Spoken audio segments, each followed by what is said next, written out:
नमस्कार, मैं हूं आंचल श्रीवास्तव और आप देख रहे हैं 4 टीवी न्यूज। स्वागत है आपका हमारे खास बुलेटिन देश दुनिया पर। तो चलिए खबरों का आगाज करते हैं बड़ी खबर के साथ।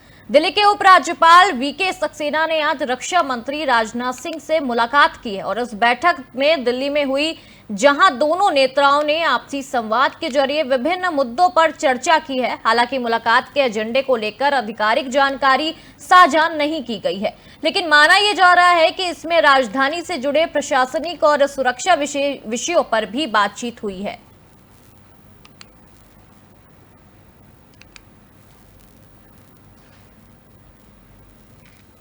दिल्ली में लोकसभा नेता प्रतिपक्ष राहुल गांधी के चुनाव आयोग पर लगाए गए आरोपों पर भाजपा सांसद अनुराग ठाकुर ने चुटकी ली है। उन्होंने कहा है कि कांग्रेस नेता बवंडर खड़ा करने की बात कर रहे थे, लेकिन ये बवंडर नहीं है बल्कि ब्लंडर है।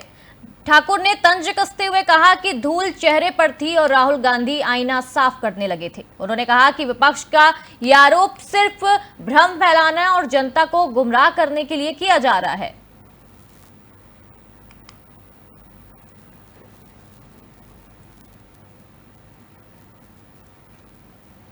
हावड़ा में बीजेपी विधायक अग्निमित्रा पाल ने एसआईआर मुद्दे पर विपक्ष को आड़े हाथों लिया है। उन्होंने कहा है कि कोर्ट और चुनाव आयोग लगातार सबूत मांग रहा है, लेकिन 12 दिन बीत जाने के बाद भी विपक्ष एक भी ठोस सबूत नहीं दे पाया है। पाल ने तेजस्वी यादव और ममता बनर्जी और राहुल गांधी पर जनता को भड़काने और बांग्लादेशी रोहिंग्या वोटरों का इस्तेमाल करने का बड़ा आरोप लगाया है। उन्होंने साफ कहा है कि अगर बिहार में एसआईआर हुआ तो पश्चिम बंगाल में भी होगा और चुनाव आयोग चुप नहीं बैठेगा।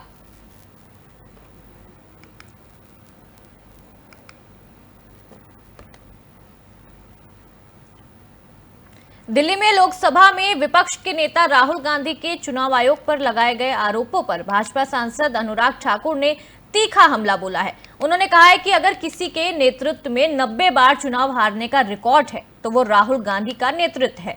ठाकुर ने यह भी आरोप लगाया है कि कांग्रेस हर चुनाव हारने के बाद ईवीएम को कभी मतदाताओं को और कभी संवैधानिक संस्थाओं पर सवाल उठाती है। उन्होंने कहा है कि कांग्रेस ने आत्ममंथन करने का बजाय बार बार बहाने बनाए हैं और बिहार चुनाव हारने की आशंका में विपक्षी दलों के साथ मिलकर झूठे आरोप लगा रहे हैं।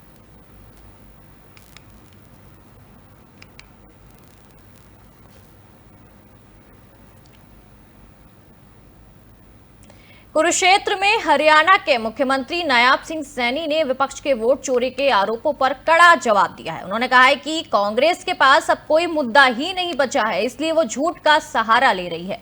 सैनी ने आरोप लगाया है कि 55 साल सत्ता में रहने के बाद कांग्रेस विकास देखकर अपना मानसिक संतुलन खो चुकी है। उन्होंने कहा है कि पहले विपक्ष चुनाव नतीजों के बाद ईवीएम पर सवाल उठाता था, फिर दावा करता था कि प्रधानमंत्री मोदी तीसरी बार आए तो लोकतंत्र खतरे में होगा, लेकिन जनता ने इन बातों पर विश्वास नहीं किया है और अब वो वोट चोरी का आरोप लगाने लगे हैं। मतलब उन्हें कोई ना कोई बहाना चाहिए सरकार पर ऐसे हमला बोलने का।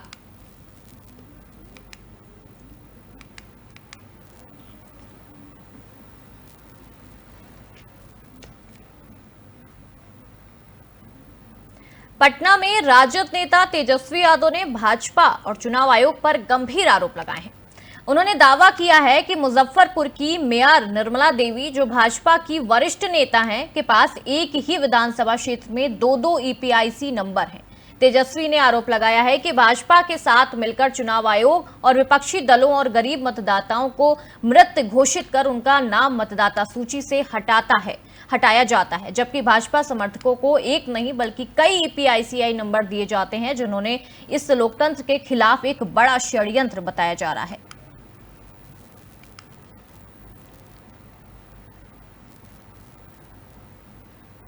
जयपुर में राजस्थान कांग्रेस अध्यक्ष गोविंद सिंह डोटासरा ने भाजपा पर तीखा हमला बोला। उन्होंने कहा है कि दिल्ली की सरकार वोट चोरी के जरिए बनी है और राहुल गांधी ने यह साबित कर दिया है कि डोटासरा ने मांग की है कि वोट चोरी से जो नेता सत्ता में आए हैं उन्हें तुरंत पद छोड़ना चाहिए। उन्होंने ये भी आरोप लगाया है कि एक तरफ फर्जी वोटों से सत्ता हासिल की जा रही है, वहीं दूसरी तरफ विपक्ष के मतदाताओं के नाम सूची से हटाए जा रहे हैं। डोटासरा ने कहा है कि भाजपा किसी भी तरह विपक्ष को सत्ता से दूर रखने के लिए साम दंड भेद की नीति अपना रही है।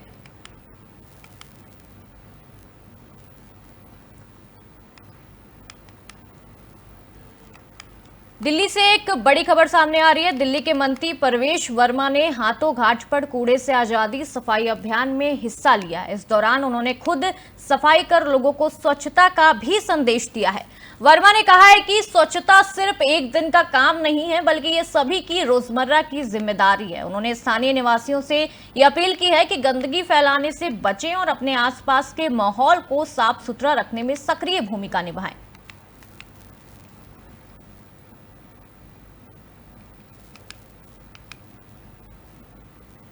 गुजरात के मुख्यमंत्री भूपेंद्र पटेल ने हर घर तिरंगा अभियान के तहत गांधीनगर स्थित अपने आवास पर तिरंगा फहराया है। इस मौके पर उन्होंने देशवासियों को आजादी के अमृत महोत्सव की शुभकामनाएं दी हैं और सभी से अपने अपने घरों पर तिरंगा लगाने की भी अपील की है। सीएम पटेल ने कहा है कि यह अभियान देश की एकता और अखंडता का प्रतीक है और इससे युवाओं में देशभक्ति की भावना भी प्रबल होगी।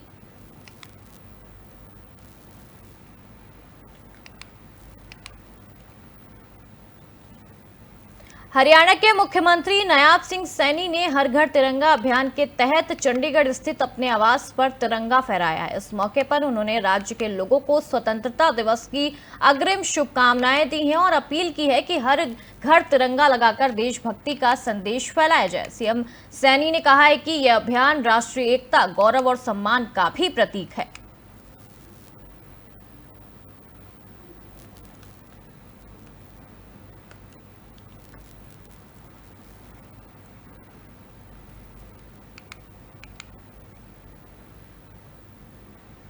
बिहार में चल रहे एसआईआर मामले को लेकर चुनाव आयोग ने ताजा आंकड़े जारी कर दिए हैं। आयोग के मुताबिक अब तक कुल 17,665 दावे और आपत्तियां प्राप्त हुई हैं, जिनमें से 494 मामलों का निपटारा कर दिया गया है। खास बात इसमें यह है कि पिछले 13 दिनों में किसी भी राजनीतिक दल की ओर से कोई नया दावा या आपत्ति प्रस्तुत नहीं की गई है। चुनाव आयोग ने कहा है कि सभी दावे आपत्तियों की जांच निष्पक्ष तरीके से की जा रही है।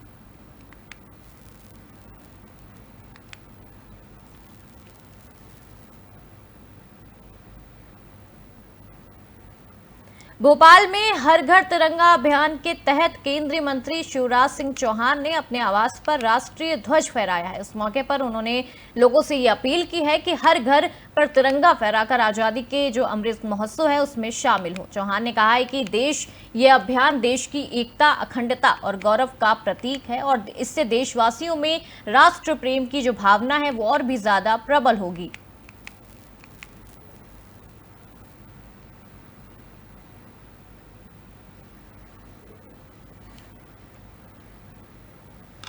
बेंगलुरु में कर्नाटक के स्वास्थ्य मंत्री दिनेश गुंडू राव ने केएन रजन्ना के कैबिनेट पद से इस्तीफा पर प्रतिक्रिया दी है। उन्होंने कहा है कि यह पार्टी का फैसला है और सभी को इसका सम्मान करना चाहिए। गुड्डू राव ने बताया है कि रजन्ना ने भी पार्टी के निर्णय का पालन करने की बात कही है और राहुल गांधी को अपना नेता माना है। उन्होंने कहा है कि सार्वजनिक जीवन में टीवी कैमरे और माइक के सामने हमें अपने शब्दों को लेकर सावधानी बरतनी चाहिए, क्योंकि कई बार जल्दबाजी में कही गई बातें गलत संदेश दे सकती हैं।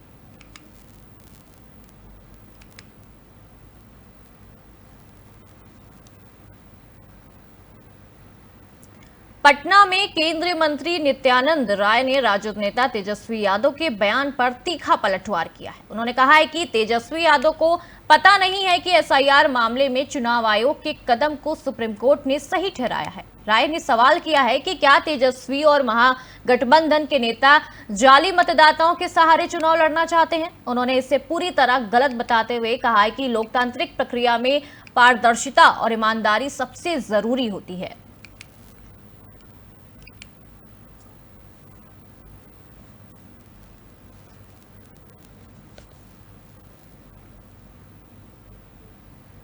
तेलंगाना की राजधानी हैदराबाद में आज कई हिस्सों में बारिश हुई है, जिसमें मौसम सुहाना हो गया है। बारिश के बाद लोगों को उमस होती है उससे और गर्मी से भी राहत मिली है। हालांकि कुछ निचले इलाकों में जलभराव की स्थिति भी देखने को मिली है, जिसमें यातायात प्रभावित हुआ है।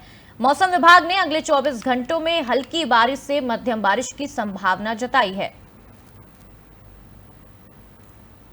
लगातार ये तस्वीरें हैदराबाद से आ रही हैं। मौसम के चलते लोगों में जो मौसम में उमस जारी थी वो अब कम हो गई है और मौसम के चलते, बारिश के चलते अब वो उमस खत्म हो गई है और गर्मी से भी लोगों को राहत मिली है। 24 घंटों में हल्की और मध्यम बारिश की संभावना जताई गई है मौसम विभाग की तरफ से। लगातार बारिश के चलते हैदराबाद में गर्मी और उमस से लोगों को राहत मिली है। जो परेशानी हो रही थी गर्मी के चलते, उससे लोगों को आराम मिला है और राहत की सांस ले रहे हैं अब लोग।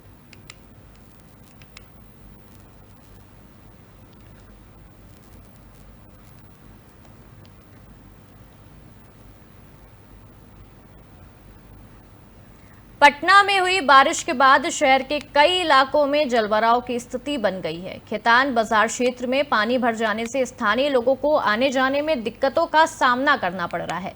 जलभराव के कारण यातायात भी प्रभावित हुआ है और दुकानदारों को खासा परेशानी का भी सामना करना पड़ रहा है। नगर निगम की टीम पानी निकासी के लिए काम में जुटी हुई है और लेकिन लगातार बारिश से हालात चुनौतीपूर्ण बने हुए हैं। लगातार जिस तरीके से पटना में बारिश हो रही है, उससे जो माहौल है वो पूरा चुनौतीपूर्ण हो गया है। नगर निगम की टीम लगातार ये प्रयास कर रही है कि जो ये पानी भरा हुआ है उसे बाहर निकाला जाए। जैसा कि आप इन तस्वीरों में देख सकते हैं कि गलियों में किस तरीके से पानी भर गया है। जो आम जनता है, जो गली और ऐसे इलाकों में रहती है, उनको खासा परेशानी का सामना करना पड़ रहा है। पटना से लगातार ये तस्वीरें सामने आ रही हैं। बारिश के चलते नगर निगम की टीम लगातार ये प्रयासरत है कि इस तरीके का जो पानी भर जाता है उसको निकाला जाए, लेकिन बारिश के चलते ये संभव नहीं हो पा रहा है। दुकानदारों को भी इससे परेशानी का इसमें सामना करना पड़ रहा है। नगर निगम की जो टीम है वो पानी निकासी के लिए काम में लगातार जुटी हुई है, लेकिन लगातार बारिश से राहत चुनौतीपूर्ण बनती जा रही है। जो पूरा माहौल है वो चुनौतीपूर्ण बनता जा रहा है। यातायात में भी इसमें दिक्कतें आ रही हैं, जाम लगने की भी परेशानी इसमें सामने आ रही है। बारिश के चलते जो इलाके हैं, जो पटना से जो तस्वीरें आ रही हैं, वो साफ दिखाती हैं कि किस तरीके से बारिश के चलते लोगों में कितनी परेशानी का सामना करना पड़ रहा है। इन गलियों में आप देख सकते हैं कि लोगों को निकलने और आने जाने में कितनी दिक्कतों का सामना करना पड़ेगा।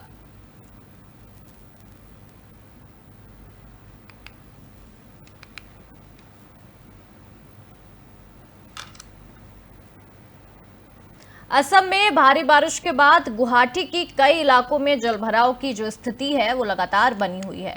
हाथीगांव क्षेत्र में सड़कों पर पानी भर गया है, जिससे लोगों को जो आवागमन है, जो आने जाने में खासा परेशानी का सामना करना पड़ रहा है। जलभराव के कारण जो यातायात है वो भी प्रभावित हुआ है और कुछ जगहों पर दुकानों और घरों में भी पानी घुस गया है। प्रशासन ने पानी निकासी के लिए राहत टीमों को लगाया है, लेकिन अभी तक वो काम पूरा नहीं हो पा रहा है।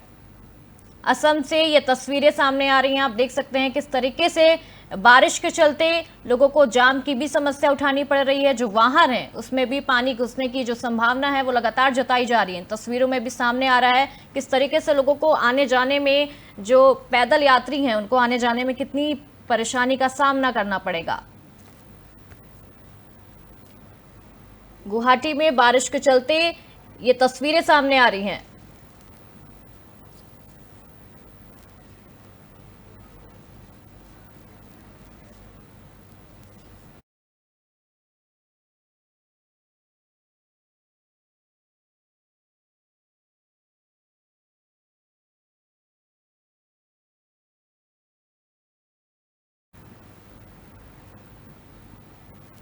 तो ये थी देश दुनिया की तमाम बड़ी खबरों का सिलसिला यूं ही जारी रहेगा और आप देखते रहिए 4 TV न्यूज। नमस्कार।